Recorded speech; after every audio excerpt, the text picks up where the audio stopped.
January 24th, 1943. An American officer is submerged chest deep in a mud-filled shell crater somewhere in the rotting jungle of Guadalcanal. He is not moved in 26 minutes. He is holding his rifle above his head, barrel pointed straight at the sky. Because if the muzzle touches that black water, if a single grain of silt enters that action, he is a dead man. He is alone. No radio, no backup. No one within 100 yards who knows exactly where he is. 42 yards away, two Japanese soldiers are standing with their backs to him. They believe he has moved east. They are signaling to each other. They believe they have won. They have made the last mistake of their lives. The officer rises from the water like something the jungle itself is spitting out. Mud pours from his uniform. Water streams from the stock and barrel of a civilian deer rifle, a Winchester Model 70. The same rifle his own captain had laughed at 3 months earlier and called a mail-order toy. He has 2 rounds left, 2 targets, 42 yards and 70 yards respectively. He raises the rifle. He does not rush. He never rushes. 2 shots. A pause of less than 4 seconds between them. Both men go down. 11 Japanese snipers. 11 confirmed kills. 4 days. 1 man. 1 civilian rifle that the United States Army never issued, never approved, and never paid for. How does a competitive shooter from Danville, Illinois end up alone in a South Pacific shell crater, winning a duel that an entire U.S. battalion could not finish? To understand that, we go back to Illinois, 1930. Danville, Illinois is the kind of town that still believes in straight lines, straight roads cutting through flat farmland, straight answers to direct questions, and the straight, unhurried discipline of a man who learned early that patience is worth more than speed. John B. George grew up in that world. His father was not a soldier. His family was not famous. There was nothing in his childhood that screamed future war hero, except for one thing: the boy could shoot. Not in the instinctive, aggressive way of someone who loves the chaos of a firefight. George shot the way a mathematician solves a problem, methodically, quietly, with an almost clinical respect for the variables involved: wind, distance, light, elevation. He treated every shot as a puzzle before he treated it as a trigger pull. By his early teens, he was spending entire autumn days alone in a deer stand, not because he was desperate to kill something, but because he loved the process of reading terrain. He would watch the same tree line for hours, cataloging the way shadows moved, the way leaves turned in a wind shift, the way an animal's behavior changed 30 seconds before it stepped into a clearing. He was training himself without knowing it, building a skill set that had no obvious application until it did.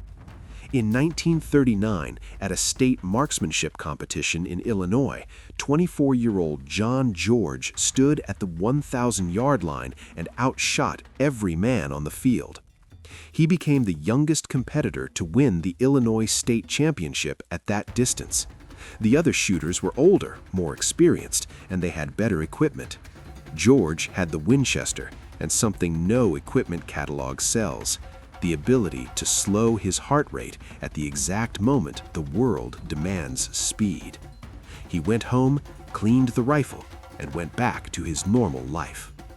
When Pearl Harbor was attacked on December 7, 1941, George enlisted within weeks.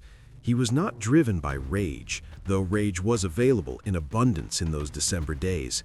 He was driven by something quieter, a sense that a specific set of skills, his skills, were suddenly terribly relevant. He was a hunter. The world had just become a hunting ground. What no one told him, what he would discover the hard way, was that the U.S. Army in 1942 had almost no use for the kind of shooter he was. The Army wanted volume. The doctrine of 1942 was built around the M1 Garand, a magnificent semi-automatic rifle capable of putting 8 rounds downrange in the time a bolt-action shooter could fire 2. The logic was industrial. More bullets, more suppression, more forward momentum. Win through firepower and mass. It was a doctrine designed for open European terrain and large-scale infantry engagements. It was almost perfectly useless in a jungle. George went through his training cycle alongside hundreds of other men, learning everything the Army wanted him to learn, and quietly cataloging everything the Army was getting wrong. He kept his opinions to himself. He cleaned his Winchester every evening, ran his thumb along the trigger's glass, smooth break, and waited. He had brought the rifle with him, his own rifle, a Winchester Model 70 chambered in .30-06 Springfield, fitted with a Lyman Alaskan 2.5x scope in a Griffin & Howe side mount. It was the same rifle he had used at the 1,000-yard line in Illinois. It was also, to anyone with conventional military training, completely out of place. Too light, too civilian. A deer rifle in a soldier's footlocker. His captain noticed it during a gear inspection. He picked it up, turned it over, examined the scope, and set it down with a short, dismissive laugh. He called it a sweetheart rifle. He said it in front of the platoon. The men laughed. George did not. He said nothing. He loaded his gear and moved on. December 8, 1942. The 132nd Infantry Regiment, part of the Americal Division, landed on Guadalcanal. They were there to relieve the Marines who had been fighting for 4 months on an island that had become a byword for suffering. The Marines were gaunt, hollow-eyed, and sick with malaria, dysentery, and the particular exhaustion of men who have been afraid for too long. They handed over their positions without ceremony and shuffled toward the transport ships with the 1,000-yard stare of men who had seen something they would spend the rest of their lives not talking about. George stepped off the landing craft and into a world that had nothing in common with Illinois. The heat was physical, a wet, pressing weight that sat on the chest and refused to move. The jungle began at the edge of the beach and became immediately impenetrable, a cathedral of shadow and root and rot that reduced visibility to 30 feet on a good day. The smell was organic and overwhelming. Mud, vegetation, something sweet and wrong underneath it all. He heard his first firefight within 6 hours of landing. The sound of it through dense jungle is nothing like the movies. The crack of a round passing close overhead is a sound the brain initially refuses to categorize, a sharp, whipping tear in the air that arrives before the sound of the shot that fired it. Several men in his unit hit the ground before they understood what had happened.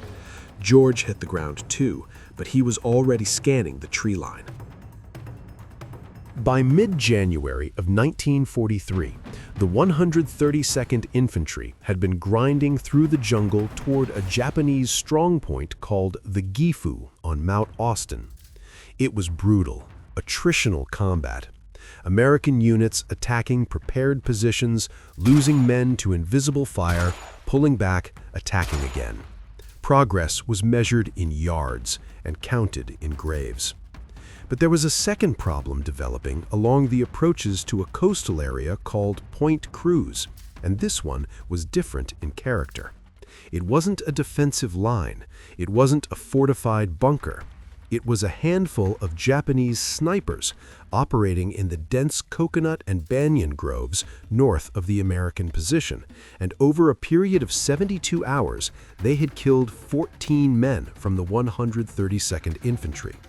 14 men, 3 days. No one had a clean shot at any of them. The snipers were not shooting in obvious ways. They were not engaging American soldiers in firefights. They were selecting single targets, a man filling a canteen, a soldier checking his map, an officer pointing at something on a ridge. One shot, one kill, then nothing. The jungle absorbed the sound, and the shooters disappeared into the canopy. By the time a search party organized, the position was empty. The snipers had already relocated to pre-prepared hides, 40 or 60 yards away. The psychological effect was worse than the casualties. Men stopped moving freely. They stopped standing upright. Officers couldn't coordinate. Logistics personnel refused to move supplies without armored escort. A handful of enemy riflemen had, through patience and position, paralyzed an American battalion. George watched all of this. He mapped it. He studied the angles, the direction the bodies fell, the time between shots, the locations where the sounds seemed to originate relative to the terrain. He began to build a picture of how many snipers he was dealing with, where their primary hides were, and what their rotation pattern looked like. He went to the battalion commander and made his case. He was not dramatic about it. He laid out his analysis, the estimated number of shooters, likely positions, the tandem system of shooter and spotter that seemed to be in operation. And then he said simply, "Sir, I have been doing this since I was 15. Let me go out alone." The battalion commander looked at him for a long moment. He looked at the Winchester leaning against the wall of the command post. He thought about 14 dead men in 3 days and a battalion that had stopped moving.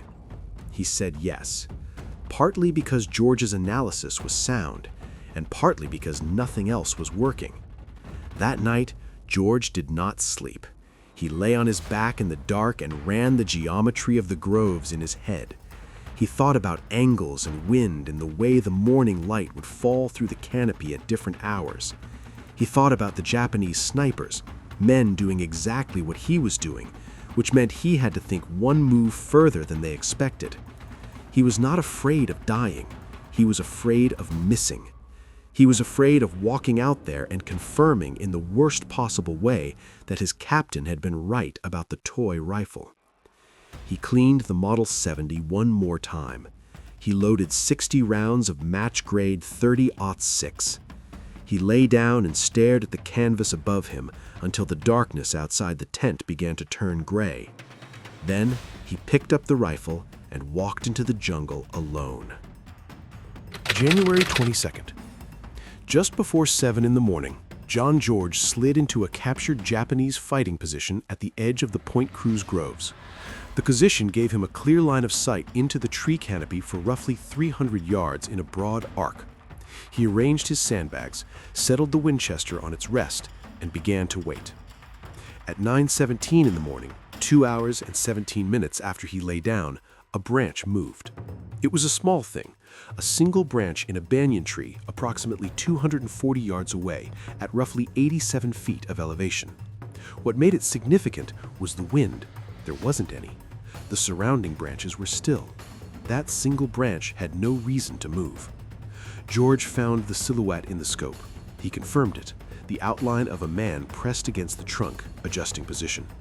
He calculated the wind, which was minimal, adjusted for the upward angle, which was substantial, controlled his breathing, which he had been doing professionally since he was a teenager. The trigger broke cleanly. The man fell 90 feet. Not dropped, not slumped, fell, the way something falls when the decision to hold on is made for it. The sound of the body hitting the jungle floor reached George just under a second later. He did not move. He did not shift his position. He kept his eye on the scope and scanned. At 9:43, the dead man's spotter appeared on the trunk of the same tree, descending. He was moving quickly, too quickly, which meant he was frightened, and he had likely heard the shot without understanding where it came from. George led the movement, compensating for the speed of the descent, and fired. The third kill came from an enemy mistake. At 11:21 a.m., a round struck the sandbag 6 inches from George's left eye, throwing dirt across his face and right cheek. He rolled hard into the wall of the trench, pressed flat, and lay still. He counted 60 seconds, then 90, then 180. The instinct is to run. The discipline is to wait. When he came back to the scope, he found the source of the shot, and the shooter had returned to the same tree as the first 2 kills, positioned on a different branch. The assumption had been that George would either run or shift position. The assumption was wrong. He fired once. The third Japanese soldier fell from the banyan. By noon of the first day, 5 confirmed kills. He refused to allow other soldiers to observe from the position. He said it once, quietly, and did not repeat himself. On the second day, rain fell until mid-morning. George waited. At 8:15, the canopy stopped dripping. At 8:45, visibility cleared. The sixth kill came at 9:12, a sniper at 290 yards, 50 yards farther back than any of the previous positions. The Japanese were learning his range. They were adjusting. Then the mortars began. Someone had triangulated his position from sound or muzzle flash. The first round landed 40 yards short. The second landed 20 yards short. George understood immediately what the third round's adjusted trajectory meant. He grabbed the Winchester and ran, not in panic, but in the controlled sprint of a man who has already calculated exactly where the next round is going to land. He relocated 120 yards to the north. The third mortar round destroyed his original position. He found a new rest. He killed 2 more snipers before the afternoon light failed. 8 kills, 12 rounds fired, 8 hits. The captain, who had called the Winchester a sweetheart, sent a message ordering George to return to the command post at dawn. George acknowledged the order. On the third morning, he relocated before the sun came up, not to his assigned position, but to a cluster of rocks 60 yards east of it. He was operating on a principle that required him to be somewhere the enemy did not expect. At 8:17, he found a sniper in a palm tree at 190 yards, barely 40 feet off the ground. He did not shoot. The position was too obvious. The height was too low. A trained Japanese sniper with 4 days of experience against an American counter-sniper would not expose himself at 40 feet. The man in the palm tree was a decoy. He spent 11 minutes scanning, methodically, without urgency, grid by grid through the scope, tree by tree, branch by branch, working northwest where the angle of cover would provide the best concealment for a shooter covering George's former position. At 80 yards northwest, 91 feet up, in a dense banyan with wide horizontal branches, he found him, the real shooter, set up in a perfect firing position covering the rocks where George was supposed to be. It was a trap designed by someone who had studied him, built around the assumption that he would return to a familiar position. George fired at the decoy in the palm tree first. The real shooter reacted to the sound, just a quarter second of movement, a fractional adjustment of the head toward the shot. That movement was enough. George rotated on his rest and fired. The 10th kill fell from 91 feet. He was already moving. 6 seconds later, a Japanese machine gun opened up on the rocks. 6 seconds, the difference between alive and dead. He dropped into a drainage ditch, low-crawled for 40 yards, and came up in a shallow depression near the edge of the groves. He had 2 rounds left. He had expended 58 of the 60 he had brought.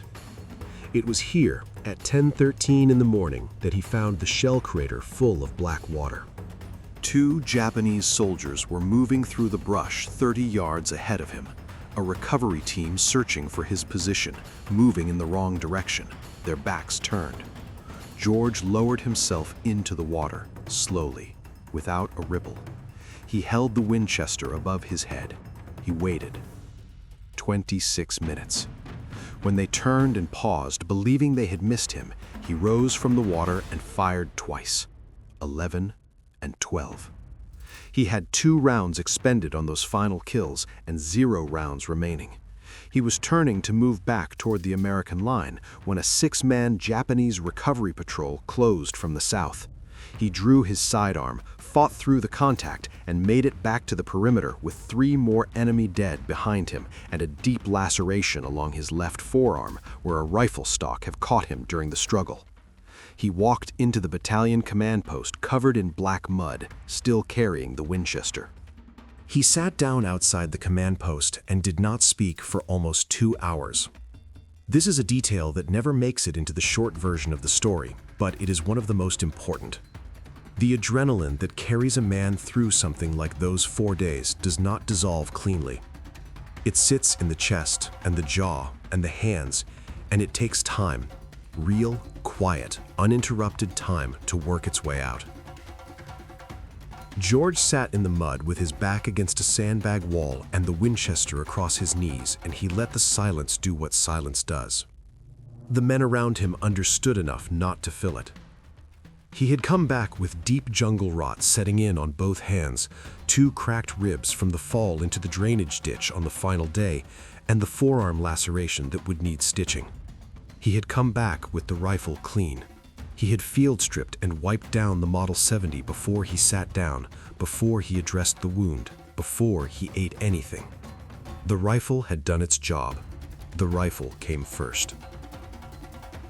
The colonel who had called the Winchester a mail-order toy walked over at some point during that silence. He did not say anything.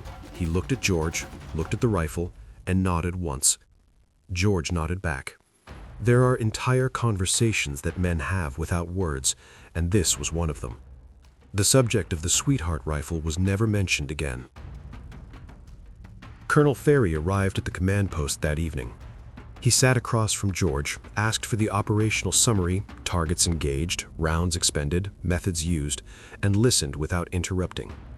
When George finished, the colonel was quiet for a moment. Then he asked his one question. "Can you teach other men to do what you did?" George said, "Yes, sir, but I'll need time, patience, and better rifles." The colonel authorized both. Within 2 weeks, John George had built the 132nd Infantry's first organized sniper section from scratch. He selected 40 men from the regiment, not the best marksmen necessarily, but the most patient, men who could lie still, men who could read terrain without being asked what they were looking for, men who understood instinctively that one accurate shot at the right moment is worth more than 40 rounds fired in the direction of a sound. He had 14 Springfield rifles with scopes that the departing Marines had left behind, supplemented by whatever optics could be sourced through the battalion's supply chain. He organized his men into 16 two-man teams, 1 shooter, 1 spotter, and he trained them personally in the methods he had used in the groves: the geometry of angles, the patience of waiting, the discipline of relocating after every shot, regardless of whether the enemy had responded. The section began operating on February 1st, 1943. In 12 days, those 16 teams recorded 74 confirmed enemy kills with 0 American casualties. 0. The same jungle that had paralyzed a battalion with fear and confusion became a controlled environment, a place where American soldiers were now the invisible threat, the ones who chose the moment and the distance and the outcome. On February 7th, near the Tenamboa River, John George was shot through the left shoulder while running a position with one of his newly trained teams. A corporal named Hayes pulled him into cover and applied a field dressing under fire. George was evacuated. 2 days later, on February 9th, 1943, the Guadalcanal campaign was declared over. The island was secured. Colonel Ferry submitted the paperwork for a Bronze Star. George returned to duty and was eventually assigned to the 5307th Composite Unit, known to history as Merrill's Marauders, where he fought through the jungle campaigns of Burma in 1944. The Winchester Model 70 went with him. It saw combat in 2 theaters and 2 completely different wars. It never jammed. It never failed. It performed every time exactly as designed. After the war, John George went home to Illinois. He did not run for office or seek attention. He taught. He competed. He thought about what he had seen, both the worst of it and the parts that confirmed something he had believed since he was standing at a 1,000-yard line at age 24, and he wrote it all down. The book, published in 1947, was called Shots Fired in Anger. It was not a bestseller. It was not made into a film. But within the specific world of military marksmanship, it became something more durable than a bestseller. It became a reference, a manual, a document that shaped the way the U.S. Army thought about precision rifle fire for decades after the war ended. And the Winchester Model 70, the mail-order toy, the Sweetheart rifle, The civilian deer gun that an army captain laughed at on an inspection line somewhere in 1942 was eventually donated to the National Firearms Museum in Fairfax, Virginia, where it sits behind glass today as a permanent exhibit. Not despite what it was, because of it. There are three things that John George's story forces us to sit with, and none of them are comfortable for institutions to acknowledge. The first is that patience is a weapon, and it is one that armies do not know how to train for, issue, or measure. Every metric in military performance evaluation rewards speed, volume, and aggression. George's 4 days at Point Cruz were a masterclass in the opposite, in slowing down, in reading, in choosing the moment rather than seizing it. 14 men died before anyone thought to try that approach. The second is that unconventional competence is almost always resisted before it is accepted. George walked into that battalion with a solution, a track record, and the technical knowledge to back it up, and the first response was mockery. The captain who laughed at the rifle was not a bad officer. He was a product of a system that had decided in advance what the right answer looked like. The right answer happened to look like a deer hunter from Illinois. The third is about what happens after. George came home, processed what he had done in the way men of that generation processed things, quietly, privately, through work, and he wrote a book that turned individual experience into institutional knowledge. The 74 kills his sniper section racked up in 12 days would not have happened without those 4 days in the groves. And those 4 days would not have happened without 30 years of a boy standing at a range in Illinois, learning how to slow his heart rate and read the wind. Now, one quick note for those of you who know the broad strokes of this story from other sources. The number most commonly cited online is 11 kills in 4 days. George's own memoir documents 12 combat kills during the sniper operation itself, plus 3 additional enemy contacts during the forced extraction.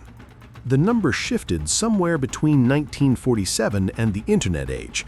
These things happen with oral history. We use the source. If this kind of story is what you come here for, real men, real decisions, real cost, then subscribe, because the next episode follows men whose names you don't know, but whose choices you have been living with your entire life. Drop a comment below. Should the next episode cover Merrill's marauders in Burma or the Marine Scout snipers of Peleliu? We read every one. And share this with someone who thinks the biggest weapon in war is firepower. John George would respectfully disagree.